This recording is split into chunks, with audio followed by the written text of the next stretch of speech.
바둑을 두시는 분들은 잘 아시겠지만 바둑 용어 중에 꼼수라고 하는 것이 있습니다. 정수나 묘수가 아니라 꼼수죠. 이것은 일종의 속임수입니다. 상대가 잘못 대응할 것을 염두에 두고 상대를 넘어뜨리기 위한 수이기 때문에 깨끗한 수라고 할 수가 없습니다. 그래서 프로 기사들은 이런 수를 두지 않습니다. 프로의 자존심 때문이기도 하고 정수를 두어도 이길 수 있기 때문입니다. 그래서 꼼수는 일반적으로 동네 바둑이나 돈 내기 바둑에서 많이 사용이 되죠. 우리 인생에도 꼼수가 있습니다. 정도를 벗어나서 편법을 통해 이익을 취하거나 상대방을 무너뜨리기 위해 속임수를 사용하는 경우입니다. 이렇게 하면 일시적으로는 잘 되는 것처럼 보일지 모르나 결국 스스로 망하게 되는 것입니다. 예컨대 판지 스킴이라는 것이 있죠. 세상에서 흔히 볼 수 있는 꼼수 중에 하나입니다. 우리말로는 다단계라고 부르기도 하고 피라미드 마케팅이라 부르기도 하고 혹은 더 그들듯하게 네트워크 마케팅 그렇게 부르긴 합니다만은 적은 투자로 많은 돈을 쉽게 벌 수 있게 하겠다는 그런 전략을 말합니다. 이 폰지 사기 역사는 제법 오래되었습니다. 1920년대 시작된 것이니까요. 이걸 처음 시작한 사람이 찰스 폰지라고 하는 이태리 출신의 금융가였습니다. 그래서 그의 이름을 따서 오늘날도 폰지 사기라고 부르는 것입니다. 쉽게 설명하면 이런 내용입니다.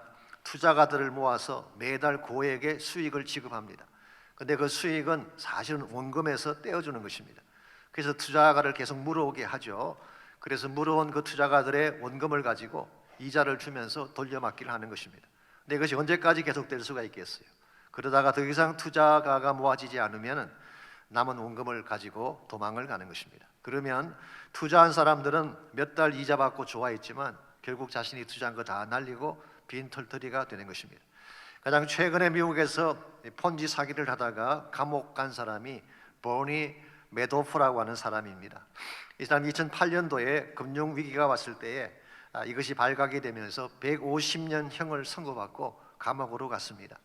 피해액이 650억 달러라고 합니다. 엄청난 돈이죠. 그 많은 돈을 가지고 잘 먹고 잘 살았는지는 모르겠습니다만은 그것 때문에 많은 피해자들이 자살을 했습니다.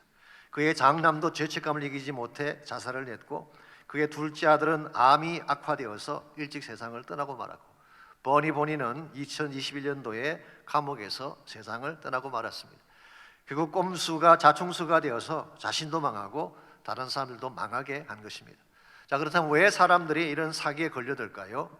노력하지 않고도 쉽게 돈을 벌 수 있다는 유혹에 넘어가기 때문에 그런 것입니다. 그래서 일반적으로 다단계 광고를 보시면 이런 문자가 많이 나오죠. 당신이 잠자는 동안에도 돈이 쌓여집니다. 이게 가능할까요? 그래도 불구하고 한국의 경우는 60대, 70대 분들이 여기에 속아서 은퇴금 다 날려버리고 자식들의 담보까지 날리고 고통 속에 사는 사람들이 많다는 보고를 볼 수가 있습니다. 그러나 정말 건강한 삶을 살기를 원하신다면 요행 중심적인 삶을 경계하고 바른 정도로 살아가야 되는 것입니다. 우리가 살아가는 이 땅에는 각양각색의 꼼수들이 난무하고 있습니다. 거짓을 진실로 포장하는 꼼수도 있고 악한 것을 선한 것으로 포장하는 꼼수도 있습니다. 심지어 하나님을 떠나서 세상적인 길로 안내하는 꼼수도 많이 존재합니다. 이와 같이 꼼수가 난무하는 세태 가운데서 여러분과 제가 크리스찬으로서 정도를 걸어간다는 것 결단코 쉬운 일은 아닙니다. 그러할지라도 우리는 반드시 하나님의 길, 정도를 걸어가야만 합니다. 왜냐하면 그것이 크리스찬 삶의 특징이기 때문에 그렇습니다. 예수님께서는 여러분과 저를 빛과 소금이라고 말씀하셨어요.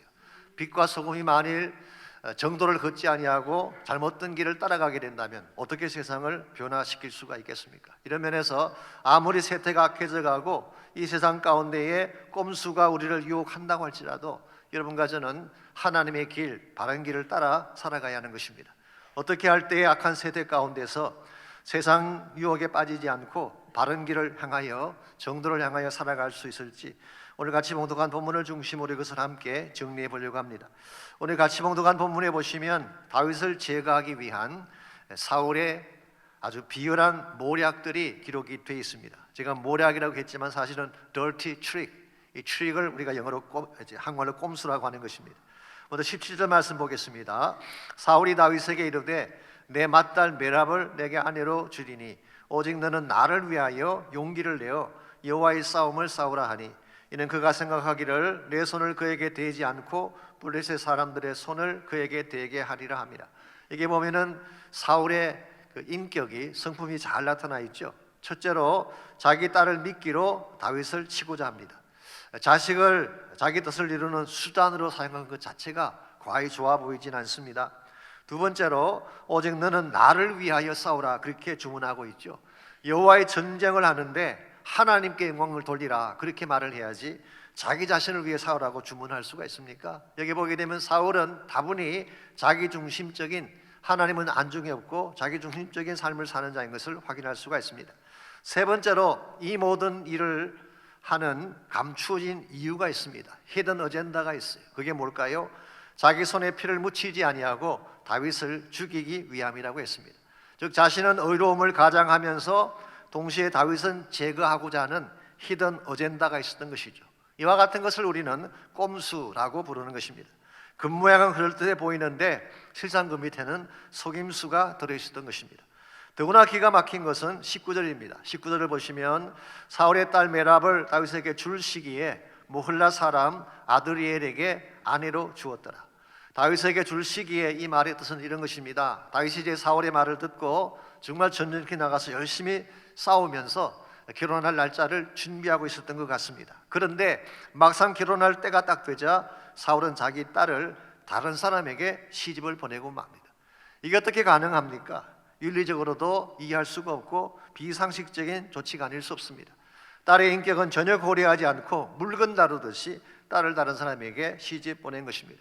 결국 이와 같은 결혼은 행복할 수가 없습니다. 사무엘하 21장 8절 이하에 보게 되면 메랍과 아들에게서 5 아들이 있었는데 모두 다 기브온 사람들의 손에 죽임 당했다는 기록이 나오고 있습니다. 이와 같이 꼼수라고 하는 것은 절대로 좋은 열매를 맺을 수가 없는 것입니다. 그런데 사울의 꼼수는 여기서 그치지 않고 20절을 보시게 되면 또 다른 딸인 미갈이 다윗을 사랑한다는 사실을 알고 그를 통해 또다시 다윗을 죽일 계획을 세웁니다. 21절입니다. 스스로에게 이르되 내가 딸을 그에게 주어 그에게 올무가 되게 하고 블레셋 사람의 손으로 그를 치게 하리라. 미갈을 주는 목적을 뭐라고 했습니까? 그에게 올무가 되게 하려고. She will be a trap. trap은 함정을 말합니다. Trap for him. 이 딸을 줌으로써 함정을 파서 결국 다윗을 죽이려고 하는 이런 시도를 한 것입니다. 그러면서 22절을 보시면은 자신의 신하들로 하여금 다윗의 귀에 비밀스럽게 말을 전달하게 합니다. 왕이 너를 기뻐하신다. The king likes you. 왕이 너를 참 좋아해. 내가 혹시 오해하는지 모르겠는데 아니야, 왕이 참 너를 좋아해. 이런 말을 왜 직접 본인이 하면 될 텐데 다른 사람을 시켜서 은밀하게 귀에 들어가게 하는 것일까요? 뭔가 캥기는 것이 있기 때문에 그런 것입니다. 이게 소위 말하는 꼼수의 특징이죠. 실제로 사울의 책략은 딱 한 가지입니다. 다윗을 죽이기 위한 것입니다. 그래서 결혼 지참금 대신 블레셋 사람의 포피 100개를 요구함으로써 결국 다윗을 전쟁터에 보내 죽게 하려는 책략, 이것이 사울의 모략이었습니다. 이와 같이 여러 가지 방법을 통해서 다윗을 죽이려고 하고 다윗을 치려고 준비를 했지만 다윗은 절대 흔들리지 않습니다. 그는 걸어가야 될 바른 길을 향하여 걸어갔고 결과적으로 오늘 성경의 결론 부분에 보시면 다윗은 갈수록 강해져 갔고 그의 이름이 모든 자들 앞에 존귀하게 되었다. 그렇게 30절이 기록하고 있습니다. 저는 이와 같은 것이 크리스찬 삶이라고 생각합니다. 크리스찬 삶이라고 해서 문제가 없고 유혹이 없는 것은 아닙니다. 수많은 유혹이 찾아오고 문제가 우리를 공격하게 됩니다. 그럴지라도 우리는 그 꼼수에 넘어가지 아니하고 정도를 걸어감으로써 참 크리스찬다운 삶의 가치를 나타내야 한다는 것입니다. 이와 같이 여러분과 제가 세상의 꼼수에 휩쓸리지 아니하고 하나님의 정도를 걸어가게 되면 우리 삶 자체가 하나님께 기쁨이 되고 영광된 열매를 맺게 하는 것입니다. 이런 의미에서 꼼수가 만연한 이 마지막 시대에 어떻게 하면 여러분과 제가 세상 꼼수에 넘어가지 아니하고 하나님의 정도를 향해 걸어갈 수 있을지, 오늘 본문에 나타난 다윗의 케이스를 통하여서 세상적인 꼼수를 이겨내고 하나님의 정도를 걸어가는 데 꼭 필요한 3가지 비결을 함께 정리하려고 합니다. 첫 번째로 세상적인 꼼수를 이기고 정도를 걸으려면 내려놓는 삶이 필요합니다. 나의 것을 포기하는 삶의 자세가 있지 않고는 정도를 걸을 수 없다, 그런 것입니다. 일반적으로 대다수의 문제들은 우리 마음에 일어나는 야망 때문에 주어지는 것입니다. 더 높아지고 싶고 더 많이 가지고 싶은 이 야망, 이것이 결국은 세상적인 유혹을 떨치지 못하게 하는 근본 원인이 되는 것입니다. 사실상 다윗이 사울의 딸과 결혼해서 왕의 사위가 된다고 하는 것은요, 인간적으로 생각해 볼 때에 이거 대단한 신분 상승이 아닐 수가 없습니다. 아마도 그 당시 이스라엘 군사들 가운데에 이 지위를 탐내지 않을 사람 한 명도 없었을 것입니다. 누구나 탐내는 그런 지위였죠. 그런데 사실은 다윗은 이것을 차지할 충분한 자격이 이미 주어져 있었습니다.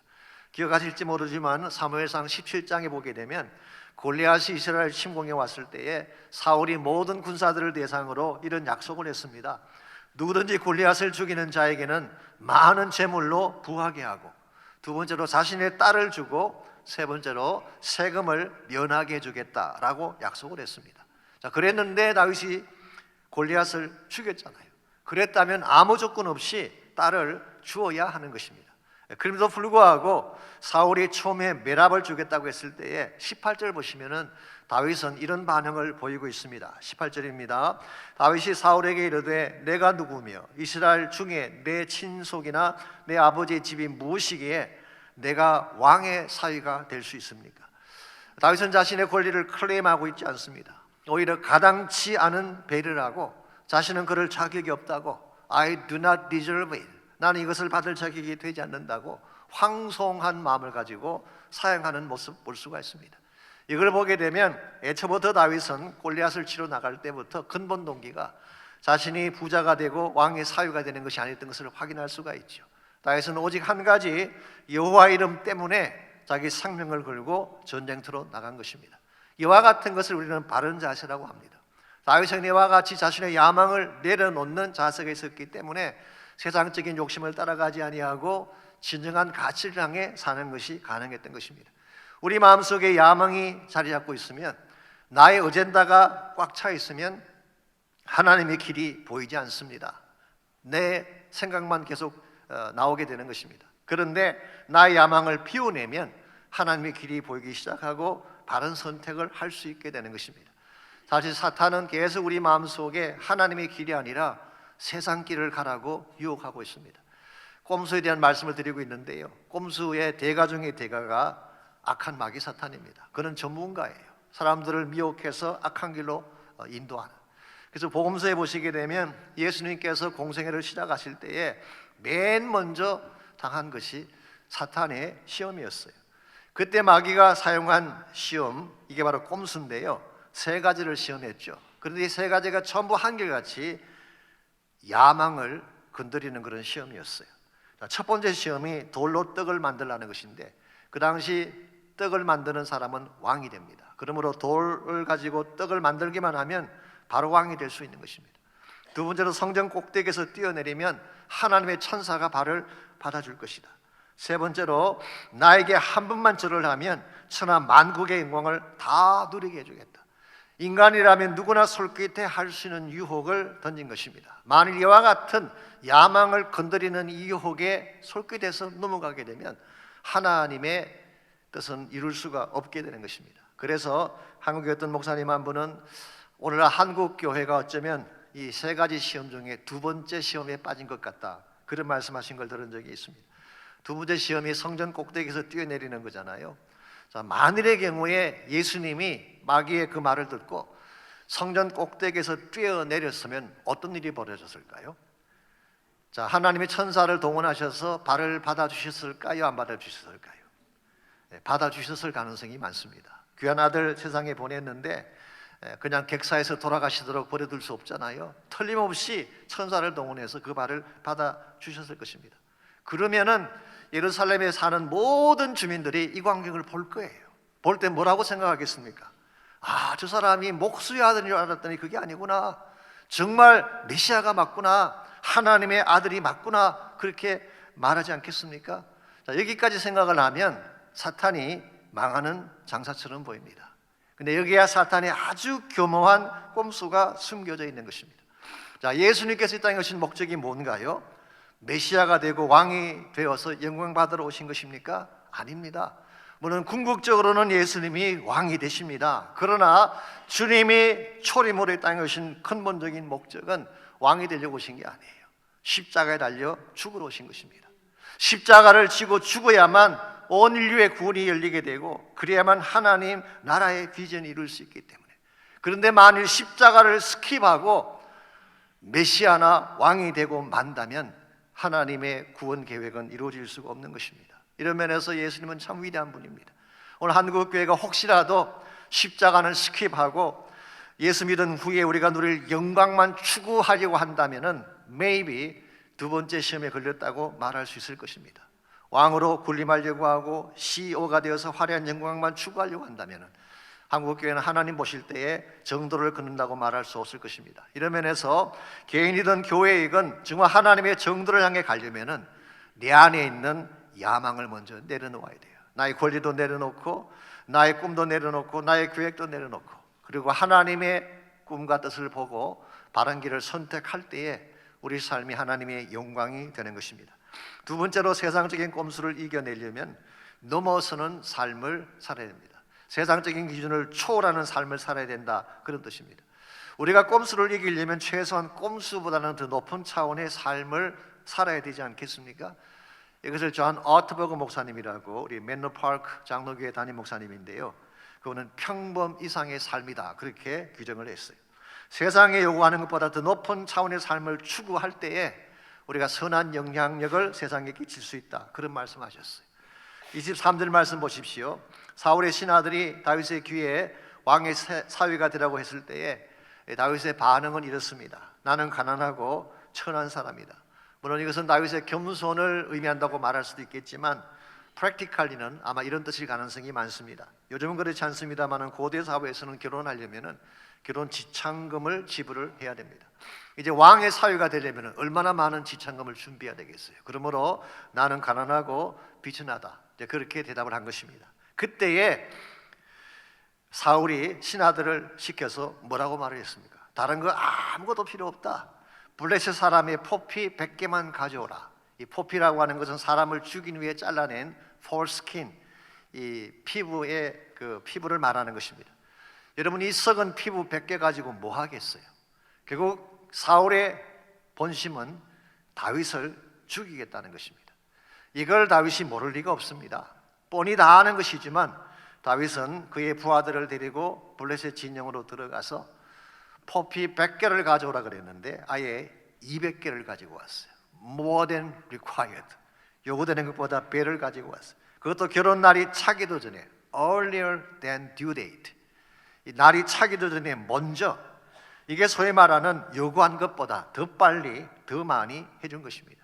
이것이 넘어서는 삶이라고 하는 것입니다. 오늘 여러분과 제가 세상을 이겨내려면요, 단순히 세상적인 기준에서 멈춰서는 안 됩니다. 넘어설 수 있어야 돼요. 그래야지 세상에 감동을 줄 수가 있게 되고 복음의 강수를 흘러가게 할 수 있는 것입니다. 사랑도 마찬가지입니다. 세상적인 수준에서 멈춘다면 크리스찬 삶이 가진 메시지는 있을 수가 없습니다. 봉사도 마찬가지, 섬김도 마찬가지입니다. 요구되는 것까지만 하는 것은 세상 사람들도 다 하는 것입니다. 아시지만 일반 사회에도 NGO가 있어서 많은 사람들을 섬기기도 하고 아프리카나 저 외진 곳에 나가서 구호 활동도 하고 있습니다. 만일 크리스찬 삶이 이와 같은 사회가 기대하는 수준 정도까지 해서 멈춘다면 큰 감동을 줄 수는 없다는 것입니다. 그러므로 반드시 이것을 넘어서야지 감동도 줄 수가 있게 되고 영향도 끼칠 수가 있는 것입니다. 그래서 예수님께서 산상수훈에서 이런 말씀하셨어요. 마태복음 5장 38절에서 42절까지인데요. 먼저 38절입니다. 또 눈은 눈으로 이는 이로 갚으라 하였다는 것을 너희가 들었으나, 이건 모세 오경을 말하는 것입니다. 출애굽기 21장 24절에 이 말씀이 나오죠. 이게 소위 말하는 동해 복수법이라고 하는 것입니다. 라틴 말로 lex talionis. 이 내가 해를 입은 만큼만 복수를 하라. 이게 동해 복수법이죠. 사실 이것은 그 당시 사회를 보호하기 위해 만든 법이었어요. 근데 손 하나 다쳤는데 사람을 죽이면 안 되잖아요. 손 하나 다쳤으면 손 다친 것만큼만 복수를 하라. 이게 동해 복수법입니다. 우리 모든 인간에게는요, 내가 당했으면 복수하려고 하는 마음이 누구에게나 있습니다. 인도에 깐디라는 분이 계셨죠. 이분에게도 이런 일화가 있습니다. 깐디가 영국에서 대학을 다니고 있을 때에 식민지 출신 학생이 공부하는 것을 좀 안 읽게 여겼던 교수가 한 분 있었대요. 피레스라는 교수인데요. 하루는 깐디가 대학 식당에서 그 교수 옆자리에서 점심을 먹으려고 앉았어요. 그랬더니 그 교수가 이렇게 말을 했습니다. 자네가 아직 모르는 모양인데 돼지와 새가 같이 식사하는 법은 없다네. 참 모욕적인 말이죠. 그 말 들은 깐디가 다음과 같이 응수를 했습니다. 걱정하지 마십시오 교수님, 제가 다른 곳으로 날아가겠습니다. 그럼 누가 돼지가 되는 건가요? 한 방 잘 먹인 것입니다. 복수심이 약이 교수가 다음 시험 때 깐디를 애를 먹이려고 했는데 깐디가 만점에 가까운 점수를 받으니까 뭐 책 잡을 것이 없습니다. 그래서 깐디에게 질문을 던졌어요. 길을 걸어가다가 돈자루와 지혜가 든 자루를 발견했다면 자네는 어떤 자루를 선택하겠는가? 깐디가 대수롭지 않게 그야 당연히 돈자루죠 대답을 했습니다. 그 말 들은 교수가 혀를 차면서 빈정댔습니다. 나라면 돈이 아니라 지혜를 택했을 것이니. 그때 간디는 이렇게 또 대꾸합니다. 각자 부족한 것을 택하는 것 아니겠습니까? 모자라는 것을 가져가지 않겠다는 것이죠. 그러므로 이 교수의 지혜 없음을 지적한 것입니다. 히스테리에 빠진 교수가 깐디의 시험지에다가 바보라고 써서 돌려주었어요. 이걸 본 깐디가 교수님에게 다시 말합니다. 교수님 참 이상하네요. 제 시험지에 점수는 없고 교수님 이름만 서명되어 있네요. 결국 한 방 먹인 것이죠. 이와 같은 것을 우리가 동해복수법, 내가 당한 만큼 갚아주는 것입니다. 당한 만큼 갚아주면 통쾌하기도 하고 마음이 기쁘기도 하겠죠.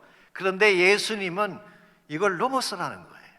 그래서 너희들은 이와 같이 눈에는 눈, 이에는 이로 갚으라고 들었지만 39절 나는 너에게 이르노니 악한 자를 대적하지 말라. 누구든지 내 오른편 뺨을 치거든 왼편도 돌려대며 또 너를 고발하여 속옷을 가지고자 하는 자에게는 그 돛까지 가지게 하며 41절 또 누구든지 너로 억지로 오리를 가게 하거든 그 사람과 심리를 동행하라.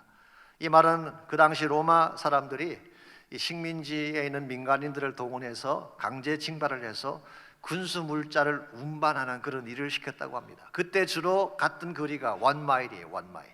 그래서 원마일을 억지로 짐을 지고 가게 한 사실을 언급한 것입니다. 흥미로운 것은 마태복음 27장 32절에 보면은 구레네 시몬이 예수님의 십자가를 대신 지고 갔잖아요. 그때 사용된 동일한 단어가 우리 방금 읽어드린 그 말씀에 나온과 동일한 단어가 사용됐어요.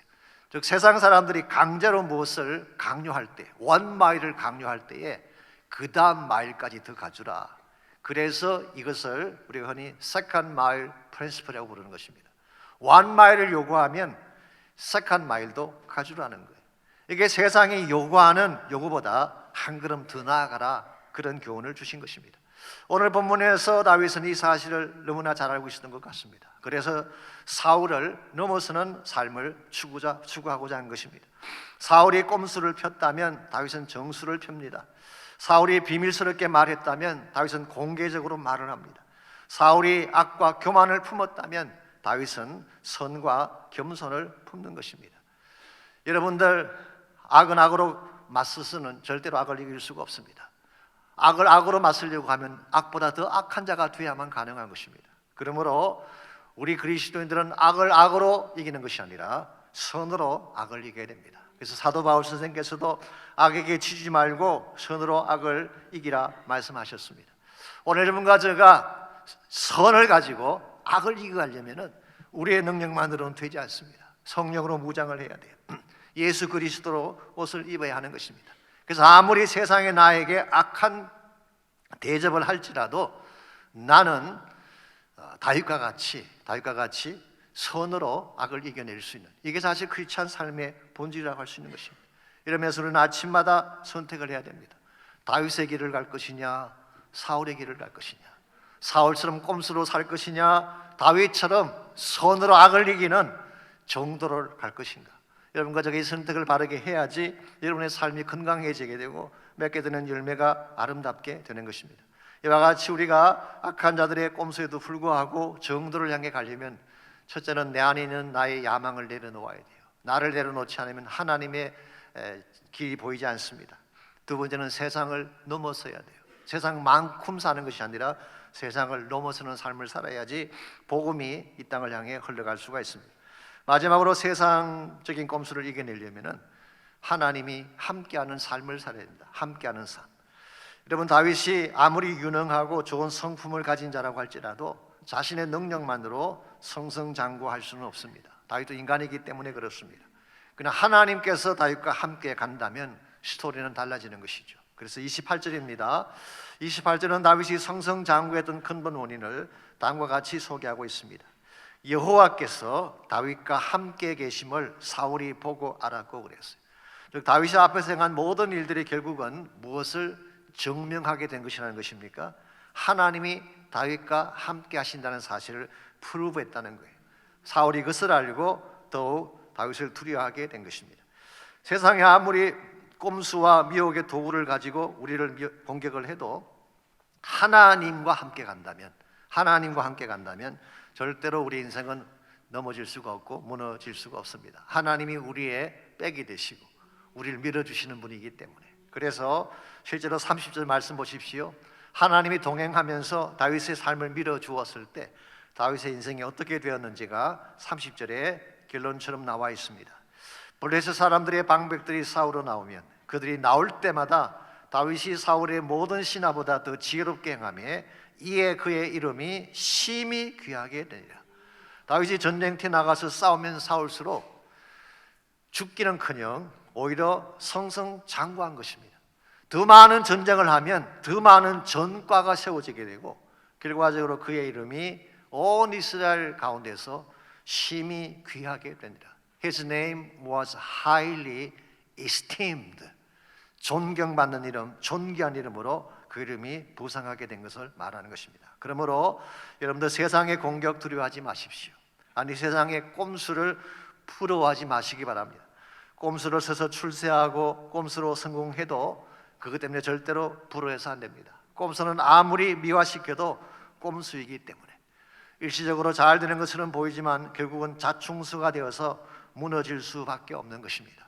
그러나 우리가 꼼수를 선택하는 것이 아니라 하나님을 선택하게 되면 하나님이 우리 인생을 밀어주게 되고 그러면 우리 인생은 갈수록 잘 되고 갈수록 승리하는 더 빛난 인생이 되어서 하나님의 영광을 나타내게 되는 것입니다. 이와 같이 하나님이 함께 하심으로 승승장구했던 좋은 또 하나의 예가 다니엘서 3장에 보면 나와 있습니다. 다니엘의 세 친구 스토리입니다. 이 사드락과 메삭과 아벤느고라는 세 친구가 있었죠. 이 사람은 바벨론의 포로로 끌려갔던 청년입니다. 자기 나라는 망하고 없어졌어요. 그리고 probably 그들의 부모도 없어졌습니다. 한마디로 이방 땅에 끌려간 고아들이에요. 아무도 도와줄 자가 없는, 보호해 줄 자가 없는 고아들 세 청년. 이 세 청년이 누구와 맞붙게 되나요? 그 막강한 바벨론 제국의 느부갓네살 왕과 맞붙게 됐습니다. 자신이 세운 금상에 절을 하지 않는다는 한 가지 이유 때문에 7배나 뜨거운 풀물을 준비하고 그 풀물 속에 세 청년을 집어넣은 것입니다. 그러면 게임 끝난 거 아니에요? 아무도 도와줄 자가 없는 이방 땅에 잡혀가 있는 이 세 청년이 그 막강한 느부갓네살을 어떻게 이길 수가 있고 더구나 그들이 던져진 풀물을 어떻게 감당해낼 수가 있겠어요? 그랬는데 이 풀무불 안에서 놀라운 일이 벌어집니다. 영어로 세 단어로 이것을 표현할 수가 있어요. 첫 번째가 praise. 그들은 풀무불 가운데서 그 안을 거닐며 찬송을 했어요. 우리말 성경에는 나와 있지 않지만 70인역에 보게 되면 They praised the Lord. 주님을 찬양했다는 기록이 나와요. 그들은 그 풀무 한가운데서 노래를 불렀어요. 두 번째로 presence. 분명히 세 명을 던졌는데 네 명이 거닐고 있었어요. 그 네 번째 인물이 누구일까요?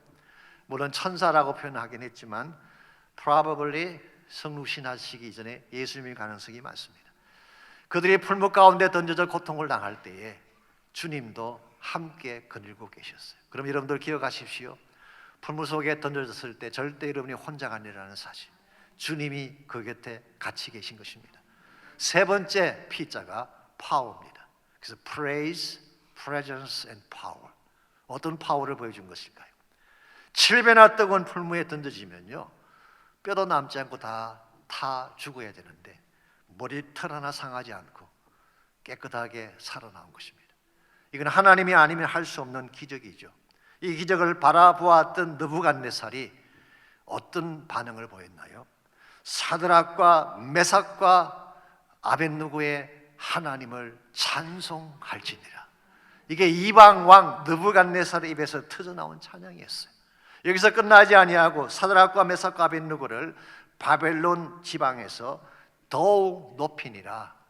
이미 그들은 고관직에 있었는데요, 더 높은 지위를 주었다 그런 뜻이죠. Their names were highly esteemed. 그들의 이름이 갈수록 더 높아지게 된 것입니다. 어떻게 아무런 빽이 없는 고아처럼 끌려갔던 이 세 사람에게 이런 일이 가능했을까요? 대답은 심플합니다. 하나님이 함께 하셨기 때문에. 하나님이 밀어주시면 이렇게 되는 것입니다. 저는 동일한 역사가 여러분과 저의 삶 가운데도 일어날 수 있다고 믿습니다. 그러므로 여러분들 아무리 세상이 우리를 공격해도 세상 기준으로 살지 마십시오. 하나님 나라 기준으로 사시기 바랍니다. 세상 따라 움직이지 말고 말씀과 성령 따라 움직이시기를 바랍니다. 무엇보다도 나의 모든 것을 하나님께 다 맡기고 그분과 함께 걸어가시기 바랍니다. 그때 모든 능력에 뛰어나신 하나님이 여러분의 가정을 지켜주시고 삶의 터전을 지켜주시고 사업장을 지켜주셔서 더 성성장구할 수 있도록 만들어 주실 것입니다.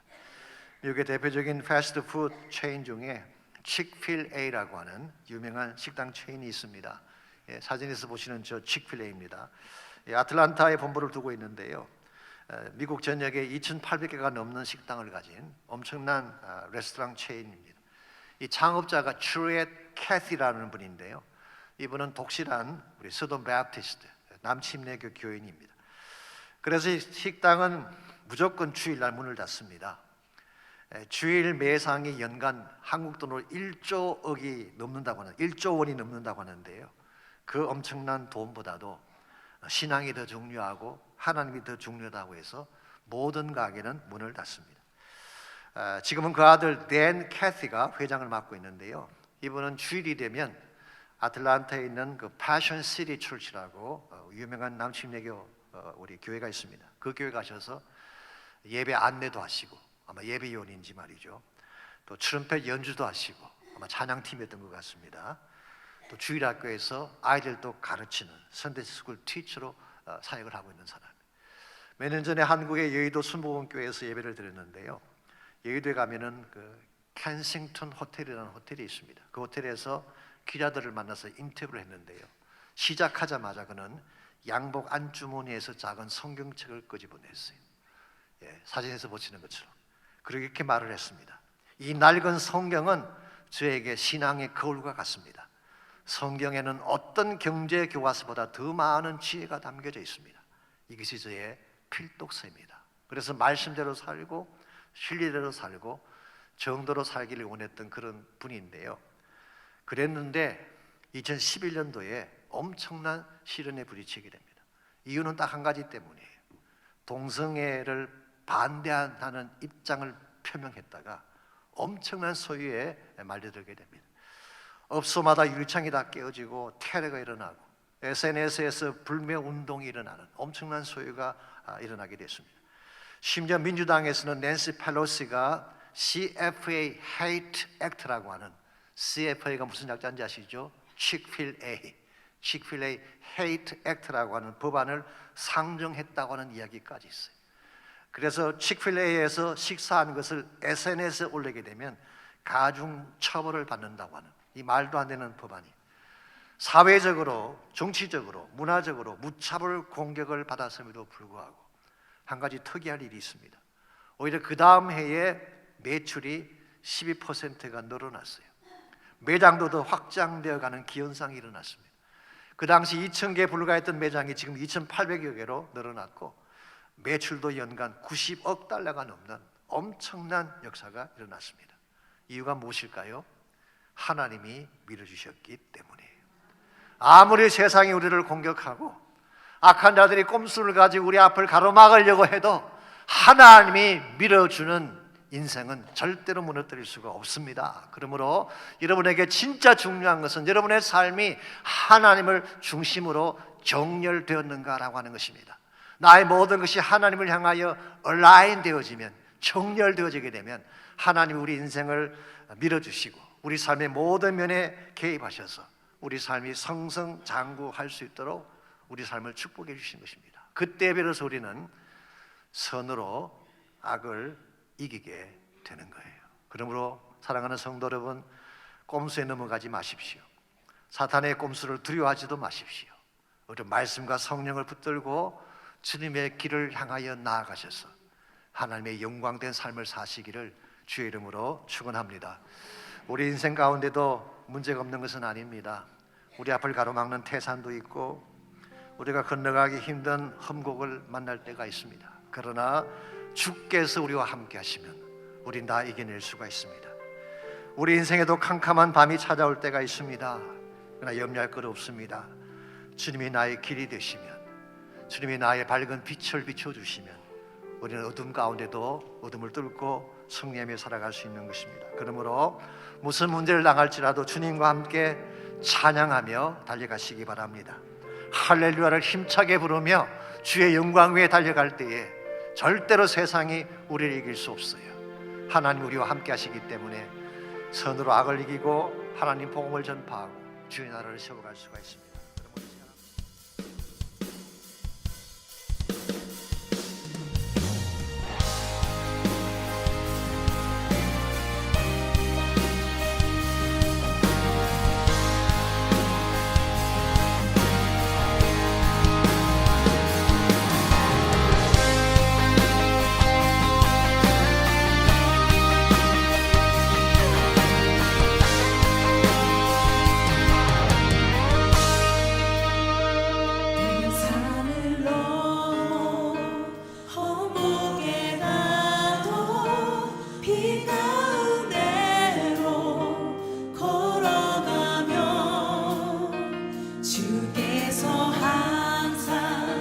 주께